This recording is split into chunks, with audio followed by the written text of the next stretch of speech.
All right, so that one more thing is going to be a biased network, right? So again, I'm just going to put in the margin over here. I shouldn't have closed my slides, but whatever.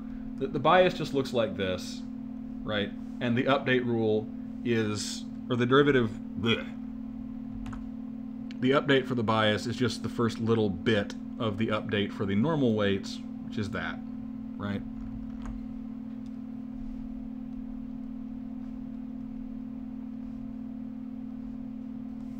The hell was that? What am I doing? All right. It's supposed to be a clean star. There we go. That's a clean star. Right? And again, just to point out, note that that is Y the pre-activation, not X, right? Not X the input.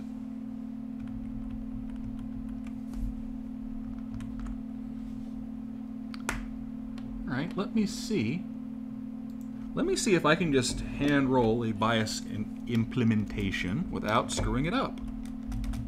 So let's initialize it to 0. Zeros. What am I doing? Good Lord Almighty. I just need the shape. And the shape, right, should be the same as the output. So the first hidden layer is 2 to 3. So the shape of the bias needs to be the same height as the output by 1, right? So if the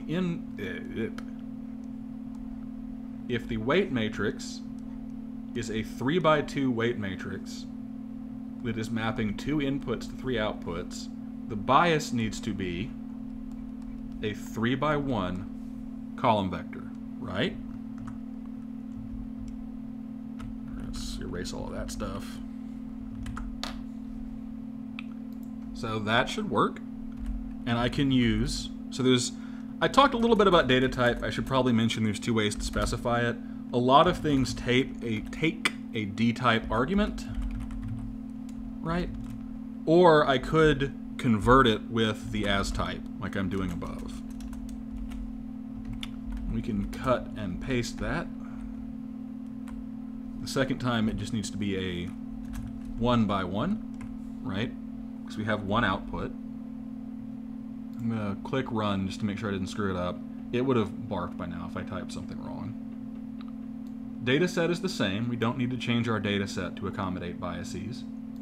So down here, plus B, whoops. This needs to be B1 and B2. Oopsie-doo. Right, so that changes to weight times input plus B1. I think, pretty sure, that that matrix multiplication operator has higher precedence, so I don't need these parens, but I like to be clear and explicit all the time, right? Including the parens doesn't hurt me, just makes me type 2 more characters, and it avoids a stupid error that might happen in the future, right? And so there's my biases in B2, and then I can go down here, right? I can basically, again, cut and paste. So dB2 is going to be this thing. We get to reuse this term. We just have to chop off that. We can do that again. So take dW1. dB1 is the same. We just chop off that input that makes it dependent on our inputs and blows it up into a matrix. Then I can come down here.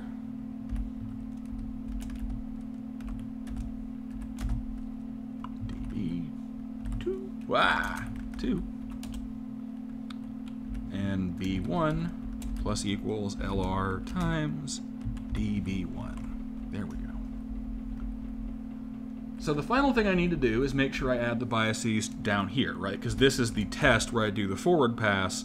If I train my network with biases and then forget them later, my network will be wrong, right? It will have learned rules that work with the biases, and then it will be applying them without. It will screw up, right?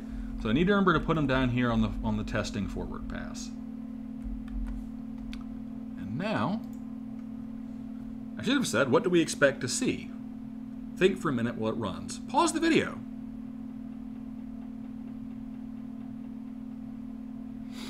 So we see pretty much the same thing, right? And that's what we expect to see, right? Biases often help and never hurt, right? And our neural network wanted to map 0, 0 to 0, so we don't need to move it. And I guess if you wanted to be technical, you'd see that it actually got infinitesimally worse, right? Because now our 0 case is 0 plus some really tiny epsilon, right? So I guess it's marginally worse, but not enough to care about. We also see, once again, right, kind of the same behavior we had before. Rapid convergence, oscillation, fine. This might look a little worse than this, not a lot. Right? About the same, which is what we expect, right? Biases don't hurt. Probably if we rerun this, we will get a very similar output. Running. All right, that time it bounced a little longer. Took longer to converge. Let's keep doing